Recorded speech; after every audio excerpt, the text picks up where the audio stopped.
মা আর এক মুহূর্ত দেরি না করে গৃহপরিচারিকাকে ডেকে আদেশ দেন পালিত মেয়েকে অবিলম্বে এতিমখানায় পৌঁছে দিতে। কিন্তু সেই বুয়া আদেশ মানা তো দূরে থাক, উল্টো মালিকের মুখের ওপর চিৎকার করে ওঠে। বড় মেয়েকে বুদ্ধিমান ও গুণী আখ্যা দিয়ে ছোট মেয়েটিকে ক্ষেত ও ভীতু বলে চরম অপমান করে। গৃহপরিচারিকার এই উদ্ধত আচরণ সহ্য করতে না পেরে মা তাকে ঠাস করে এক চট কষান। তিনি স্পষ্ট জানিয়ে দেন, হয় আজই পালিত মেয়েকে এতিমখানায় দিয়ে আসো, নয়তো দুজনেই এই মুহূর্তে বাড়ি থেকে দূর হয়ে যাও। তবুও বুয়ার অহংকার কমে না। সে দম্ভ দেখিয়ে বলে তাকে নাকি স্বামী নিযোগ দিয়েছে, তাই তাকে কাজ থেকে তাড়ানোর অধিকার স্ত্রীর নেই। মায়ের মুখে ফুটে ওঠে বিষাদের এক তাচ্ছিল্যের হাসি। জামাই হয়ে এসে বাড়ির কর্তার ওপর হুকুম চালানো আর পরিচারিকাকে এভাবে মাথায় তোলার পরিণতি তিনি হাড়ে হাড়ে টের পান। ঘরের কাজের লোকগুলো যে আসল মালিকের পরিচয় ভুলে গেছে। মা আর কথা না বাড়িয়ে সাথে সাথে নিরাপত্তা কর্মীদের ডেকে সেই উদ্ধত বুয়াকে জিনিসপত্র সহ এক ধাক্কায় বাড়ি থেকে বের করে দেন। সব ঝামেলা শেষ করে মা নিজে মেয়েকে নিয়ে স্কুলে রওনা হন। কিন্তু স্কুলে পৌঁছানো মাত্রই অধ্যক্ষ বিরক্তি প্রকাশ করে জানিয়ে দেন, রেজিস্টারে এই মেয়ের কোনো নামই নেই। মা তো শুনে আকাশ থেকে পড়েন। কারণ স্কুলের প্রথম দিনেই তিনি নিজ হাতে স্বামীকে পাঠিয়েছিলেন দুজনের ভর্তি নিশ্চিত করতে এবং গ্রুপের 20% শেয়ার দুই বোনের নামে সমানভাবে ভাগ করে দিতে।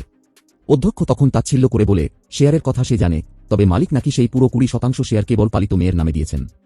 শুধু তাই নয়, একজন সাধারণ গৃহিণী হয়ে অবৈধ সন্তানের জন্য শেয়ারের লোভ না করার পরামর্শ দিয়ে বসে সে।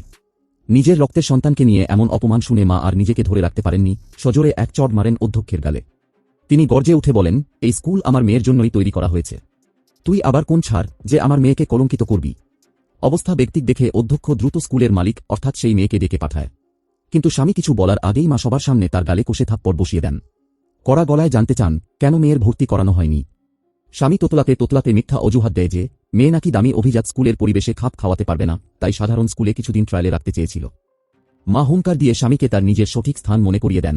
তার মেয়ে এই বিশাল তিয়ানশিয়া গ্রুপের একমাত্র আইনসঙ্গত উত্তরাধিকারী। কোন স্কুলের সাথে তাকে খাপ খাওয়াতে হবে না, বরং স্কুল যদি তার মেয়েকে সন্তুষ্ট করতে না পারে তবে পুরো স্কুল বন্ধ করে দিতে এক মুহূর্ত ভাববেন না তিনি। মালিককে এভাবে অপমানিত হতে দেখে বোকা অধ্যক্ষ আবার পণ্ডিতি দেখাতে আসে। সে চিৎকার করে বলতে থাকে, একটা উড়ে এসে জুড়ে বসা নারী এত বড় সাহস পায় কোথা থেকে?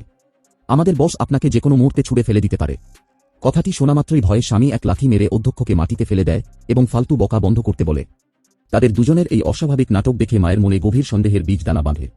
তিনি কাজের চাপে কখনো স্কুলে আসেননি ঠিকই, কিন্তু এই অধ্যক্ষ কেন তাকে বারবার অন্য নারী বা অবৈধ স্ত্রী বলে ইঙ্গিত দিচ্ছে? স্বামী নিজের কুকীর্তি ফাঁস হয়ে যাওয়ার ভয়ে অনুনয় করে স্ত্রীকে বোঝাতে চায় পালিত মেয়েটি নাকি এ পৃথিবীতে বড্ড একা, তাই দয়াপরবেশ হয়েই শেয়ারগুলো তাকে দেওয়া হয়েছে। কিন্তু ঠিক তখনই ছোট মেয়েটির মনের গহীন থেকে এক বিস্ফোরক সত্য মায়ের কানে ভেসে আসে, বোন কেন একা হতে যাবে? তার তো একটা খুব সুন্দরী দ্বিতীয় মা আছে। এই একটিমাত্র বাক্যেই মায়ের চোখের সামনে থেকে মিথ্যা ভালোবাসার সব পর্দা চিরতরে ছিঁড়ে যায়।